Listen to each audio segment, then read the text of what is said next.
ఒక కప్ప, ఒక ఎలుక, వీటికి ఏంటండి సంబంధం? కప్పలు కప్పలతోనూ, ఎలుకలు ఎలుకలతోనూ ఉండాలి. వీటి రెండిటికి ఫెలోషిప్ కలిగి, ఫ్రెండ్షిప్ కలిగి ఏం చేస్తాయంట, కప్ప కాళ్ళకి ఈ ఎలుక తోకకి ఒక బ్యాండ్ కట్టుకున్నారంట. ఏం బ్యాండ్ అది చెప్పరే? Friendship band. ఏ బ్యాండ్ అంటండి? మనం ఇద్దరు కలిసిపోదాం, ఇలాగే కలిసి ఉందామని. ఫ్రెండ్షిప్ వేరేం కాదు.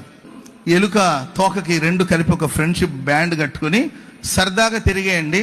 కప్ప అప్పుడప్పుడు నీళ్ళలోకి వెళ్తుంది కదండి, అది చిన్నగా ఒకరోజు నీళ్లలో దూకేస్తే ఆ కప్పతో పాటు ఎందుకు ఫ్రెండ్షిప్ బ్యాండ్ ఉంది కదండి. కొన్నిసార్లు మనం చేసుకునే స్నేహమే మనల్ని ముంచుతుంది అంతే. కప్ప కాబట్టి అది నీళ్లలో ఈదుకుంటూ వచ్చింది. ఈ ఎలుక ఆడేది చెప్పండి.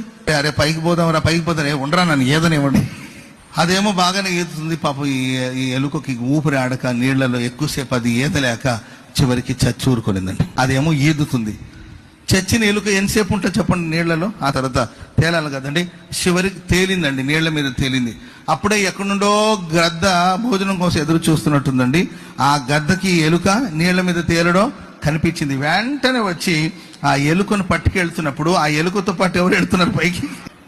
వదిలేయండిరా, ఆడు తెచ్చాడు, నన్ను వదిలేయండిరా అని చెప్తే బ్యాండ్ అది వెళ్ళిపోయింది పైకి.